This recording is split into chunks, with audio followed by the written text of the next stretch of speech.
Welcome back to the Scarlet Faithful podcast. I'm Aaron Brightman, welcoming back David Anderson to recap Iowa and discuss Penn State this Saturday in Happy Valley at noon on FS1.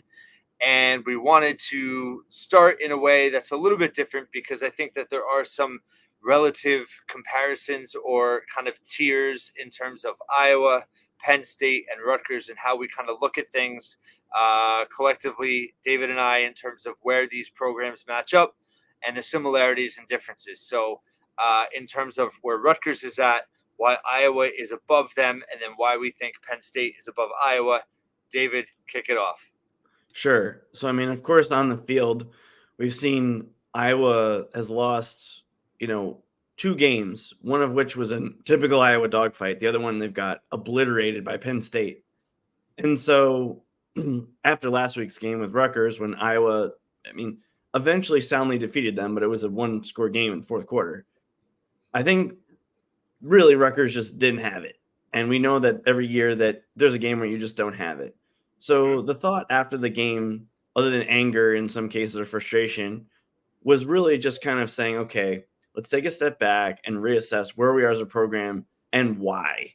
And what does Rutgers have to do, or what is the gap between them and Iowa? And then subsequently, I guess, what's the gap between, let's say, Iowa and Penn State? Because there's very little scenario where I see Rutgers winning this game against Penn State. Pretty much they need bad weather. They need a lot of luck. They need to show up fired up. They need Penn State not to show up fired up because they're on a letdown after Michigan last week, and they need to outcoach them. They need all these things to happen. And so we can talk some X's and O's in the context of this, but for the most part, like Rutgers needs everything to go right to possibly win this game. Everything. Whereas I felt like there was a path to victory against Ohio State, maybe even Michigan, without everything going perfectly. And so why is that? Well, when you talk about Penn State as a team, and if we recap their game against Michigan a little bit last week, Michigan was dictating the terms to Penn State. And what I mean by that is Michigan's coaching staff was so well prepared that they knew in this exact situation, Penn State would check to a run every time. So they were willing to let up things like 5-yard runs because they know, hey, we have the secondary to ensure that it's a 5-yard run and not a 10-yard run or a 20-yard run, and just make sure to keep the game under control and not let Penn State get explosive plays. Because Penn State also has a situation where they have a young quarterback who, just like we talked about with Iowa and with Rutgers, they don't let him get into rhythm. So if you want to start with just the quarterback position, the difference is, Penn State has a better quarterback in Drew Aller than Iowa or Rutgers has, without a doubt. But the one limitation and the reason they've lost 2 games is they don't really always let him get into a rhythm because they were so dead set on, okay, if they give us this run call, it's an automatic check. And so Aller never really got going until the end of the first half when, same thing we see at the NFL level with some of our favorite local teams, they were in a 2-minute drill and they couldn't, it wasn't the same thing as like, okay, automatic check. No, they actually opened it up and let him throw it around. And in Aller's case, he had the talent, he made some plays and they scored. But Iowa, for the first time all season, let their quarterback get into a rhythm.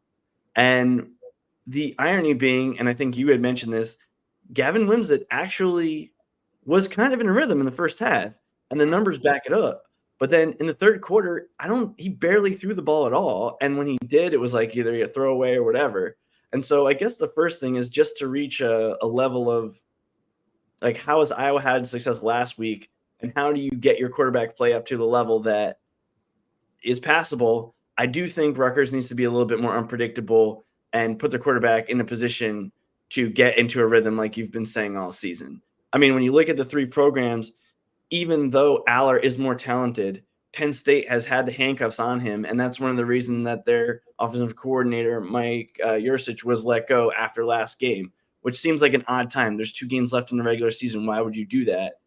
Part of it is they have a young and up-and-coming coach who they kind of want to see how he does, but then part of it is because they have to see what Aller can do if you let him let it rip a little bit. And maybe he'll fail, and maybe he'll fail against Rutgers, and we'll be all happy.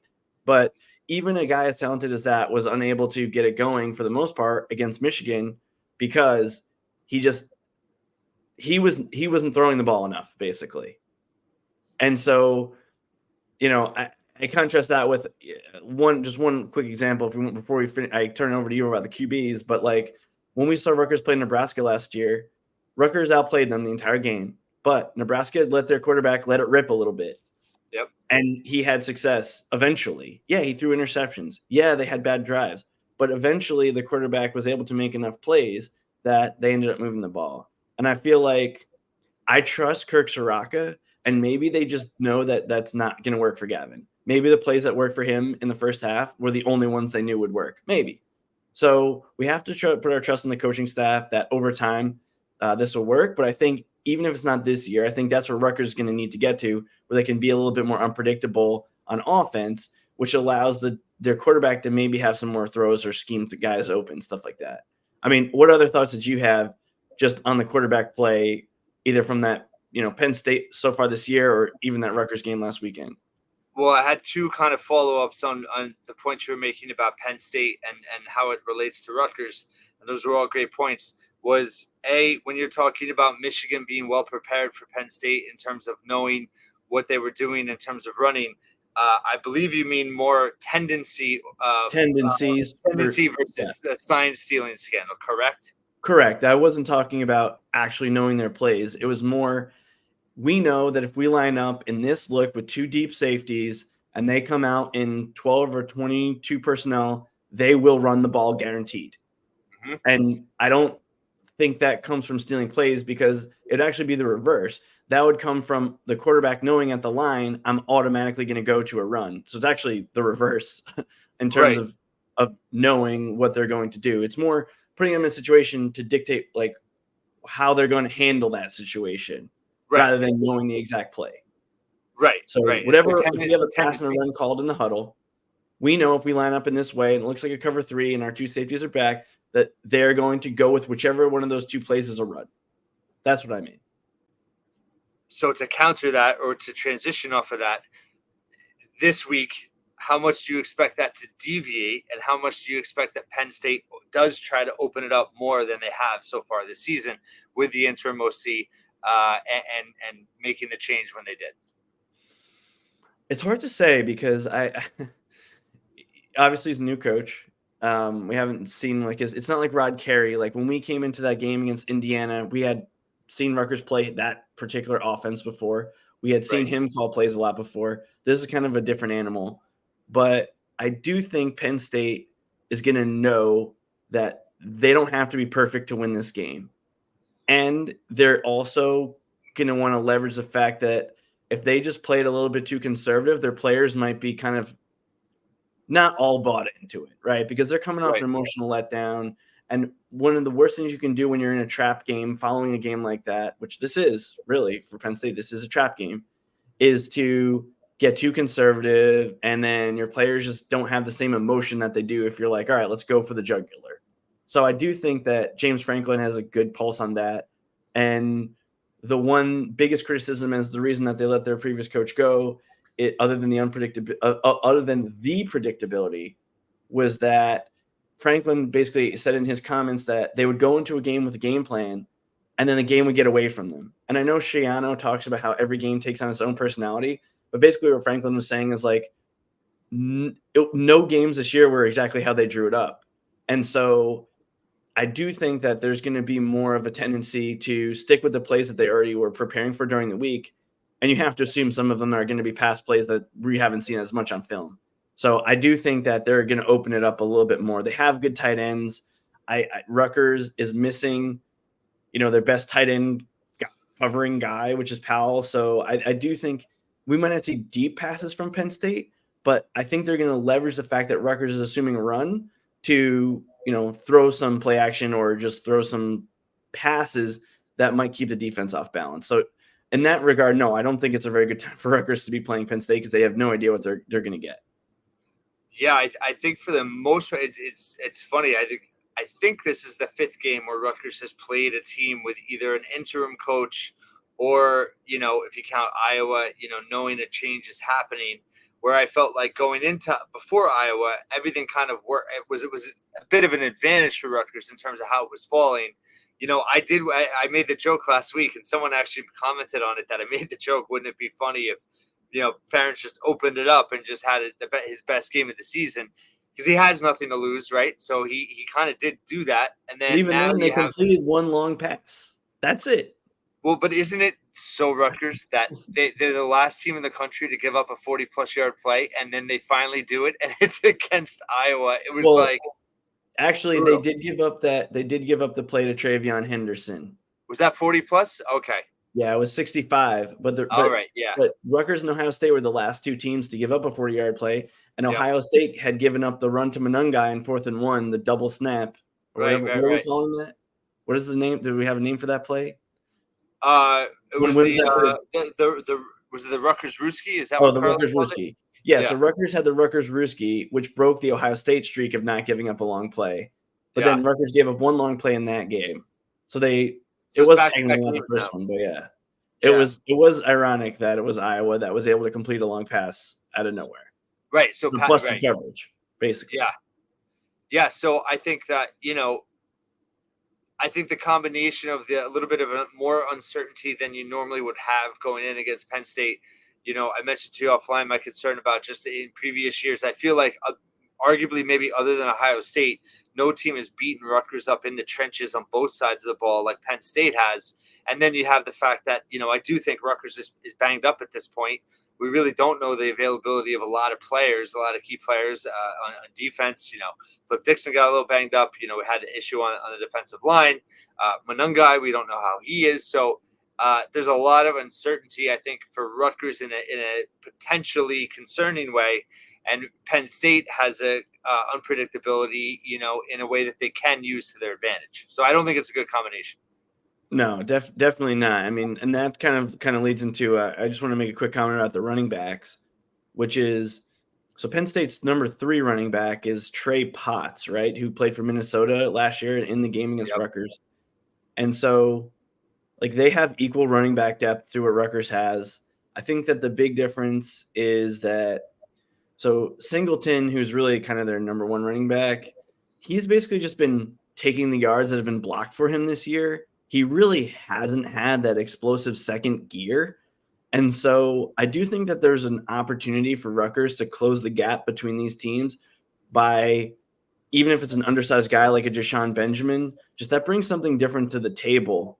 Whereas Aaron Young, I really like him, but this is not a great game for him because he's going to get the yards that are blocked. And with Penn State having such a strong defensive line, even, when they're rotating their second string in, there's not going to be a lot of yards to be had just that are just there from just how the blocking goes. You're going to need a guy who can bring some extra skills to the table.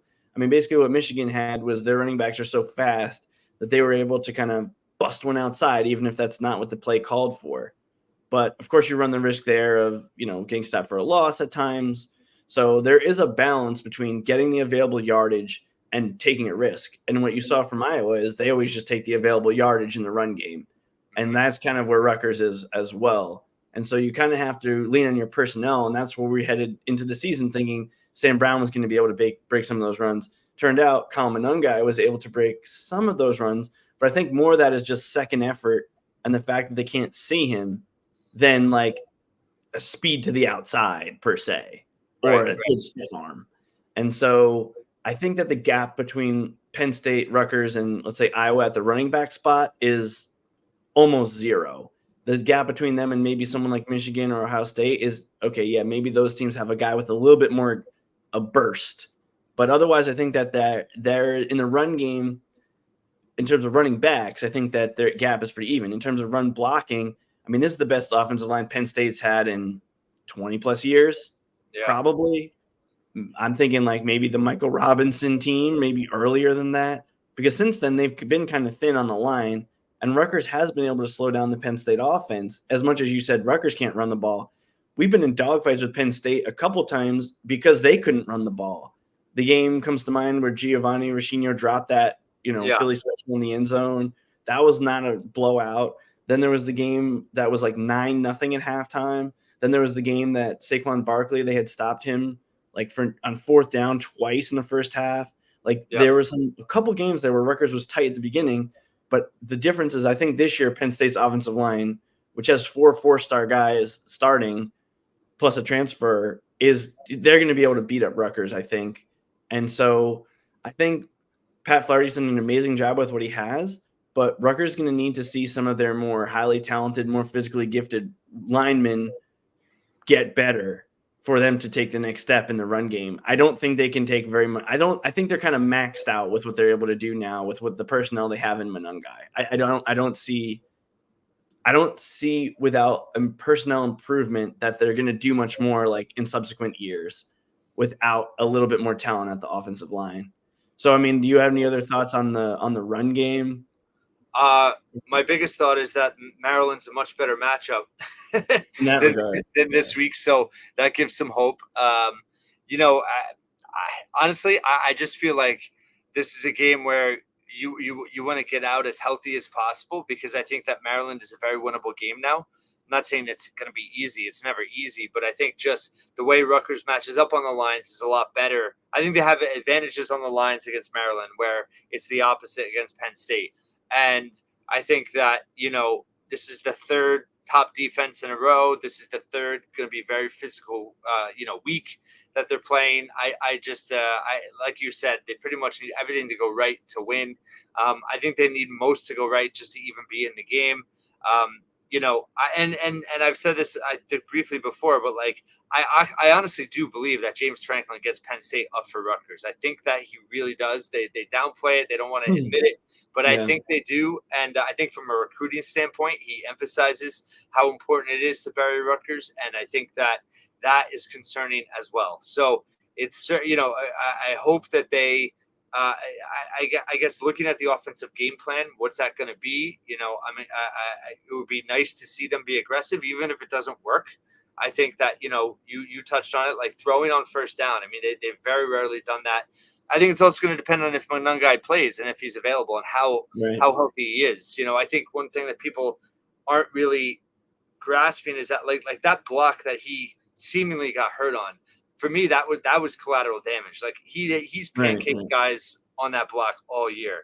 So the fact that he wasn't able to do it there, for me, showed that he was already kind of dealing with something. Compromised, yeah. Yeah, he didn't get hurt on that play. That play just pretty much was like, all right, I'm done.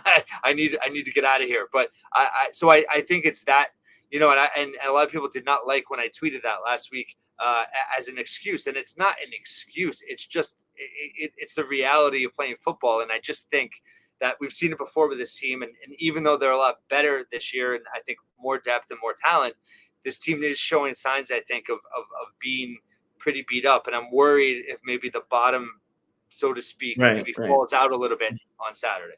Well, yeah, I mean, and this is why I would say if it was up to me, I would have Penn State as the season opener every year, because then the gap in depth would not be as apparent, and you never know what happens in those first early games of the season. Whereas now Penn State actually has the advantage of they're changing coaches. They know what Rutgers is. They know what Rutgers is going to do for the most part. And so what do you have available to you that can make that challenging? Because the only way to defeat this defense is you can kind of use their over pursuit against them at times a little bit. They run a little bit of like almost like a Tom Landry flex defense on the front. So you'll see like sometimes they'll have staggered guys where the defensive tackle won't be right on the line of scrimmage. He'll kind of be half a yard back. And the reason that, Tom Landry would say is because that gives you better angles on the defensive line, but it doesn't work if you don't have the explosive athlete to have burst at the line. Because if you don't have the burst, then you're basically giving the offensive line an extra half yard to block you, to like get a running start, pretty much, right?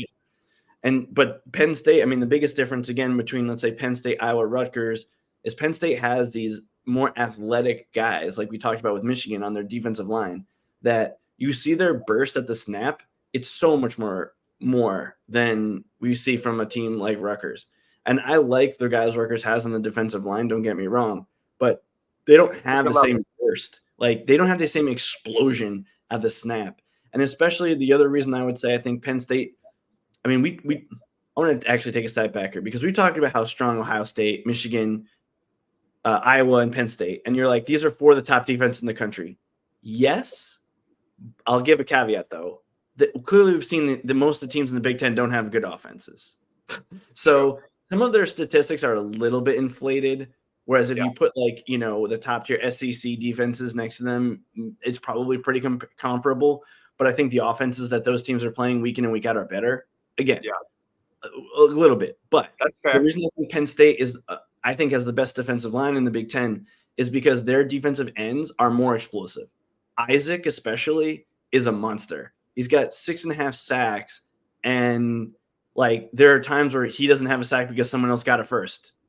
So, I think Aaron Lewis is a great player, but I also don't. He is not your prototypical 4-3 defensive end, and I think he is more suited to play in a 3-4 defense as one of the tackles because he's strong and he has good technique inside. He's not like an explosive edge rusher off the edge. The Right. closer guys off that are like Wesley Bailey or Kenny Fletcher, like we talk about. Like Yep. they have the potential to be a guy who is more of that explosive defensive end in a 4-3 that's not really what Lewis does. Whereas Penn State has guys who can fill all of these roles, and they're so strong up there that they're fine. It's kind of odd. They're fine playing a 4-3 because they know their linebackers don't have to cover as long because their defensive line can get a pass rush, which is different than other teams we've seen. Even Ohio State, they played more nickel and even some dime because they were trying to put more defensive backs on the field for speed purposes. Penn State's like, we don't even need to do that. We can go with our normal 7-man front in a 4-3 because we know we will get to the quarterback fast enough if they pass the ball. Mm-hmm. So what do you do to combat that? You have to get those linebackers in situations where they have to maybe cover or maybe go against the run, and you have to force them into situations where they have to cover a quick guy like a Christian Dremel. Easier said than done. But these are the ways that you can possibly exploit a defense like that is that quick passes before that pass rush comes when the linebacker is in coverage, right? So there are a couple things you can do for that. And then, of course, the other thing Michigan did, like we talked about time and time again this year, is you need to get their defensive guys on the move. Because if you just try to beat them straight, you can't.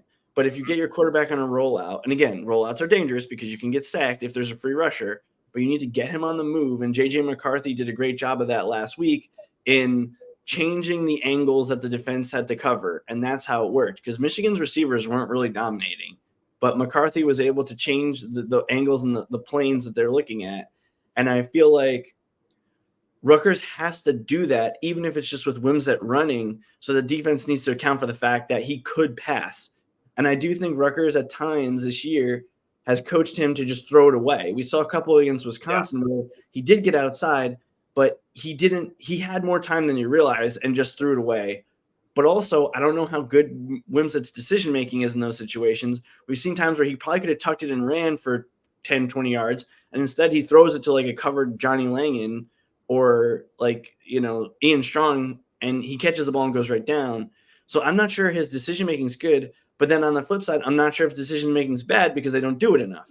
So maybe this is an opportunity to experiment with something like that. Like these are the only ways you're going to defeat a defense as good as Penn State if you don't have the offensive line to just bully them. Right. And I know I just kind of went on a tirade there, but like you can't just run it into the line against them and expect to win. And Chris Ash used to do that constantly, and it just drove me insane. Yeah, well, I think you made a good point too about even just the rollouts, just in terms of, a concept of just showing them something different, right? We've talked about how they change things up pre-snap sometimes.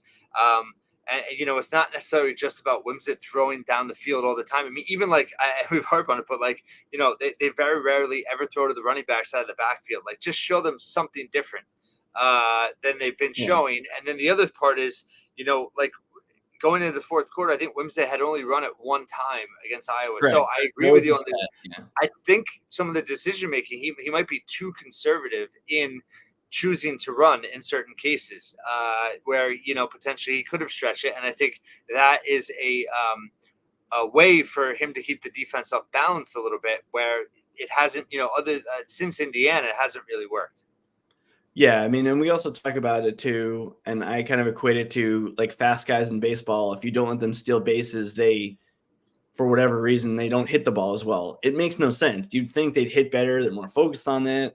They're, maybe less banged up, but you got to let those guys steal bases. And I feel like Wimsatt, he's a runner. he just has more. I don't know if it's more confidence. I don't know if the team has more like energy around him. I don't know if the defense is more tired or on their heels. But when he runs, there is an element that kind of raises them or lower or drops the level of the other team. I don't know which it is, but I agree. And so, I don't know. And this was a question during the press conference, and I understand Shannon was not wanting to answer a question about like, do we coach him to just tuck it all the time or not, or always hand it off in certain situations? And I don't know what they coach him, but I do think they need to figure out how do we let him run a little bit more than he did. And I agree. on the flip side, and this is where it's hard to criticize because it's like, well, Rutgers was in a one-score game in the fourth quarter. They're one or two plays away from winning that game in a sense. My criticism was it didn't feel like those plays were coming. Whereas even in the Wisconsin game, you say to yourself, okay, I know we're down, but we can move the ball after those early 3 and outs. Now we're moving the ball. They're not moving the ball at all. I felt like the team had more of a pulse, even though Wisconsin, with a healthy Mordecai and healthy skill position players, is better than Iowa. I know they lost to them, but they had a bunch of injuries. But I felt more confident that Rutgers was going to be able to make plays again in the end against Wisconsin than they were against Iowa, even though the score was not as close. Yeah, I completely agree. I mean, it was 6-0, but you're right. It felt, although I understand that the idea of getting us to the fourth quarter with a one score and then be able to then, but it's also really hard, right, to do that. To like, all right, let's play it safe. Let's get to that point, and then all of a sudden flip a switch, and you're going to make these big plays. And it did feel going into it like it was much more of a 6-0 lead than the scoreboard indicated. And Iowa basically snowballed that first drive that they had the ball going into the fourth quarter, and it was a moot point because what's the point of it being 6-0 going into the fourth? But it was 12-0. I think a minute or two into it, so it was like they were driving. It was more of like flip of a switch in the third quarter versus waiting for the fourth quarter, and obviously there were some drives that got halted by some bad false start penalties, and it was definitely more of a case of. And that's how I look at Iowa versus Rutgers is I do think even though Iowa has been unimpressive offensively and unable to move the ball, I think they've gotten to the point where they rarely shoot themselves in the foot. And we saw Rutgers, even though, it was just, I guess, that late interception, but those penalties really hurt them on offense. Penalties were killers. Yeah. Total momentum killers. And then the other thing is that Rutgers never gets the salvage drive penalty. Right. What I mean by that is like, for a lot of our, again, if you want to equate this to like the Jets or the Giants, like if you looked at that game, the Jets don't throw the ball downfield and the Giants don't throw the ball downfield. So they never draw these like illegal contact or holding penalties that we see Rutgers, even if they're in good coverage, sometimes it gets called. And so sometimes that can extend a drive, especially if you're like, let's say it's 2nd and 20. Because you had a penalty or something, the defense kind of is expecting you're going to pass, but they might have to cover so long that you might get one of those penalties and get bailed out. And Rutgers doesn't put themselves in those positions. Iowa, this was the one thing that pissed me off the whole game from Iowa, is that they ran a play where a wide receiver just ran straight into the cornerback. I think it was it Melton? He just ran straight into him, and Melton was trying to disengage from the guy, but like, he got called for it. Into him. Yeah. I'm like, that was not a route. And they called it on the defense. Yep. And I'm like, those little tricks, this is kind of an out of left field analogy, but it made me think of the South Park episode when they were trying to lose on purpose. Like the South Park didn't want to play baseball anymore because they realized they were going to have to keep playing if they kept winning. And so then they would try all these, like try to lose, but then the other team would have all these tricks to like be worse. Like, swinging at balls outside the strike zone, whatever. And it was like, that's how I felt that play was. I was like, Iowa just has these little tricks that they do that, like, you're not ready for. Like, you don't scheme for a wide receiver just running straight at you. That's not what you do. Yeah. But they, like, do stuff like that. And that play epitomized it to me. I was so irritated that the refs called a pass interference on the defense. Should have been on the offense for just unnecessary roughness, if nothing else, or offensive pass interference because you're just – I don't even know what we call it. Illegal contact on the offense. Like you can't just run into people. Like what is that? I don't know. It's like a non-football play, right? You're not right. Like that's why I don't know what you would call as a ref. But I was like, what is this? And then they called it on Rutgers when at worst it should have been a no call. And so that kind of indicated to me like, okay, Iowa is going to be buttoned up. They are ready for this. They're running these screen passes they haven't run. Rutgers was like they were stopping them, but they were stopping him not swarming to the ball like we've seen all season. And I knew I was like, this is not going to go well. And they only completed one long pass, but that was a give up 400 yards. He threw for that many yards with no long passes. I know. And I also think that we underestimated Iowa's ability, their experience, right, in those dogfights. And I think we tried to bring it up. We tried to say they've been in dogfight in every game, and Rutgers has been in one. Yeah, I mean, there's actually value in the fact that, not that you want your offense to be futile, but like their defense knows how to win in those situations. And their offense, like I said, they don't put up points, but they also don't shoot. They don't kill the defense, right? They don't really normally put the defense in bad situations. And Rutgers has gotten better, I think, this year, and against the competition that they were favored against or supposed to beat, they didn't really do that as much.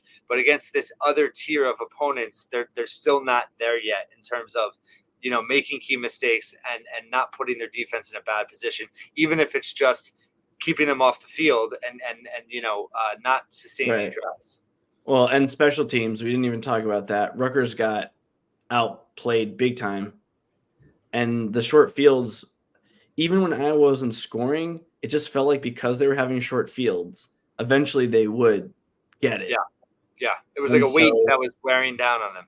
It seems like that happens in the NFL a lot. Like a lot of the games I watched the past weekend, even if I didn't catch the whole game, it just felt like a team, they kept getting, okay, we'll get it on 40. Now we get it at the 50. Now we get it at the opposing 40. And like, even though they weren't scoring, if you're winning that field position game, it tends to like cause momentum improvement, even if your offense isn't getting those first downs. They feel it almost like psychologically, they feel like they have it. So yeah, I mean, and then in the defensive backfield, I think Rutgers is equal to these other teams for the most part in terms of Iowa and in terms of Penn State. I think Iowa's numbers are a little bit skewed, that their defensive backs are better because they've been in so many of these dogfights and they're against lesser competition. That teams don't try to throw the ball. And so their players, like if you want to talk about like PFF grades or stuff like that, like Sebastian Castro, the safety, he's like a kind of like a nickel safety. We're talking about he's the highest scoring guy, but he's not a covered corner, and he's being scored as like the number one cover corner in the Big Ten. Like that's just a reporting in like not fallacy, but like it's not really what the eye test says. But because teams are trying to throw on them, he doesn't have these opportunity for mistakes. And so I think Rutgers has also benefited from that a little bit. But then when teams did try to throw on them, like Michigan State, they couldn't do anything. So I do think Rutgers has passed some of those tests. I think Penn State has a good secondary. It's not the strength of their defense, but they're perfectly good, and they're perfectly good at tackling. I mean, Iowa couldn't do anything when they played Penn State at all. Nothing. So, and why is that? Well, anytime a guy might have gotten to the second or third level, they were stopped immediately. And I think Penn State is quite sound with that. But again, no defensive backfield, like we talked about with Ohio State, no defensive backfield is invulnerable to a good passing attack. No one. So there are ways that, they can be beaten. Like we've seen with Rutgers, like they played great against Ohio State, but a couple perfect throws to Harrison, there's nothing you can do on that. And so I don't know if Rutgers will change when they have maybe slightly different personnel or they feel more comfortable in their system. I mean, I'm not trying to cause a quarterback controversy, but when you saw it almost felt like they were just trying to get Gavin experience in that fourth quarter when it was clearly evident they couldn't pass the ball. He couldn't pass the ball. I would have thought that if you had a fourth quarter where you couldn't do that and you had to just go to the pass game, it might have made sense to go to Evan Simon, who threw for 300 yards against Iowa. I know I say that like a broken record, but it's like we know he could throw against them. And so I guess do you really think that he's more likely to commit turnovers than Gavin? Maybe. But in a pure passing situation when you're not having Gavin run, I don't know. And I almost felt like the staff was trying to put Wimsatt in that game just so he would get experience in a tight game. Like that's what it felt. It didn't feel like they were actually trying to give their team the best chance to win. And again, I'm not saying Evan Simon should be starting over Wimsatt. I'm not saying that at all. I'm just saying if there's ever a situation to put in your backup quarterback, I don't know when it would be.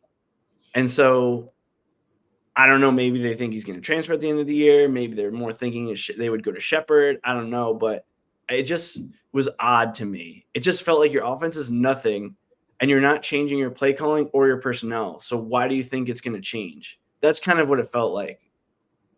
Yeah. And again, I'm only getting on Soraka because I think he's done an amazing job. And I think that he took the right tactics this season overall to get them to a bowl game, which was the goal. That was the goal, not to do any of these other things. These things are all house money. You had to get to a bowl game, and they said, okay, we're going to have a running quarterback. He's going to run. We're going to play games not to lose, and we're going to win those games that we did play like that. And they did. So, but then now that you have the situation, like, are you just going to have Wimsatt like blindly throwing the ball around against Penn State? If it, I'm not saying he will, but if it gets to that point, what are you going to do? Are you trying to just give him experience against Penn State, or are you trying to just win? And I don't know, because basically what Maryland, my fear with Maryland, they got a big game this week, is that they're going to be down. They're going to start chucking the ball around in the fourth quarter, and then they're going to be hot coming into next week against Rutgers because of that. Like, that's my fear, is that Maryland's not a great team. They haven't been opening up the pass because they kind of were high on their own supply. And then, like, now they're forced into taking a humble pie, and then next week they're going to come out firing. Like, I guess that's one of my concerns, kind of tangentially to this conversation. Whereas we haven't really seen Rutgers do that at all. They've kind of been content with what they've had success with this year. I mean, do you think Soraka is going to change anything in these next 2 weeks? Well, I hope that he's more aggressive. I hope that they changed it up a little bit. I mean, again, the way they did open with Wimsatt against Iowa, I wish that continued. But I think, to your greater point, yeah, I think that they're going to stick with Wimsatt no matter what, because I think that they're committed to him to see out this year. And then I think that, and it's funny, I get a lot of comments when I defend Wimsatt, and that's not even defending Wimsatt. It's just how I think the staff is looking at it, because I think that, I said before the season, I thought they should have brought in a portal quarterback. So I think you're right now, you're at the point where you're giving as much experience and evaluation time to Wimsatt that you can throughout the year. So then you go into the off season and you have this full body of work that you can look at, and then you can assess how much more development does he have in him? How is it going to compare to Cerise when he comes in? And do we need to go get a portal quarterback? Simon could be in the equation. I think the other thought is maybe Simon has, said, he's under the 4 games at this point. But what are the odds of him staying? I don't know if he's going to stay or not, but as the landscape has been, it's probably the odds of him potentially transferring. They have to be somewhat there, right, in terms of not playing much this year. So I think that there's more of a commitment to Wimsatt than necessarily, I think they want to be able to say, listen, they gave him a full body of work. They gave him the full season. I don't think that necessarily means they're just going to give him a leap of faith for next season. But I think they want to give him that opportunity to build that full body of work for full evaluation versus their other options going into next year, versus tinkering with him now, pulling them out. And then, how does that impact moving forward? Because I think you want to be able to have the opportunity to assess the situation in full after the season, but I don't think you want to maybe complicate that by potentially maybe inadvertently creating some kind of competition or controversy. Yeah. That makes sense. Yeah, no, I think the plan is sound, right? It's just that you get into these situations where there's no way they were winning that game with Gavin Wimsatt throwing the ball in the fourth quarter, period. Right. And so if you thought that you had any possibility of winning it with another quarterback on your roster, if you were not bowl eligible, would you have done it? Because you're bowl eligible, I see why you wouldn't be like, all right, we can stick with our plan. But there was no way that they were going to win. Now, maybe they think they would have no chance of winning with Simon either. But of course, again, they don't think they have no chance to win. I'm just saying from the outsider perspective, that's what it looked like. Well, hold on. This is my basically, right? Again, I'm not criticizing the coaching staff, because I think they came into the season with a very solid plan. And that plan has worked so far. And so it's not smart to then just start changing things willy-nilly, like over the course of how things are going, right? But you saw how Iowa just threw their old playbook in the trash and was like, okay, let's start getting some guys schemed open, and it worked. Like I'm not saying, like, maybe there's some opportunity there. I guess, I don't know. Yeah, my Or point is not. that if you're not confident that Whimsit's going to win you the game in the fourth quarter, then why are you game planning to basically make it a one-score game in the fourth quarter? That would be the criticism. That would be the criticism. That's what doesn't make sense to me. Maybe you're just hoping along the way that Iowa flinches first and they make these key mistakes, in the first, second, third quarter that builds you a lead in that fourth quarter to keep the court, stay the course in terms of your offensive approach. And then in the fourth quarter, you're losing. You're like, well, we might as well just let it ride. Because that's kind of what it's felt like in other games against the better competition is, once they get 2 scores down, it's like, okay, Gavin, here you go. Like, Right. throw in every passing situation you can where they're not really building them up to that point. And I feel like it's a little bit of maybe just it's conservative, but it's also kind of a gamble, right? You're waiting for the other team to make mistakes. And when they don't make mistakes, you're down multiple scores, and you have no really true way of coming back. Yeah, and that's why I was saying I hate when they try to win games, not just Rutgers, any team, when you try to win a game 13-10, because that is really putting it tight. Like, you got to get lucky and hope that you don't give up one busted coverage like they did, that special teams outplays them, which they did. And so I'm hoping that as we progress to the next part of this era, kind of tie back to the conversation we were having earlier, it's like these better teams, they're not scared to throw.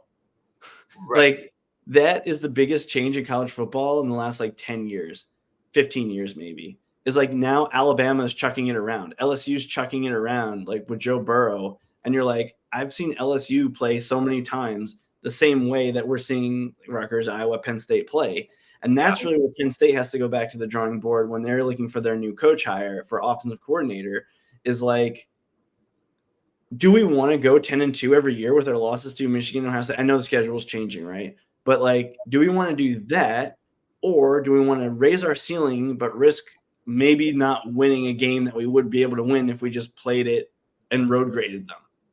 Yeah. And that's where they're going to have. This is a big decision for James Franklin to make about how are they going to proceed. Rutgers isn't at that point yet, right? Rutgers is at the point where, okay, we got 6-6. How do we get to 7-5? Maybe a better 7-5. Even if you're a weak 8-4, how do we just maintain 6-6?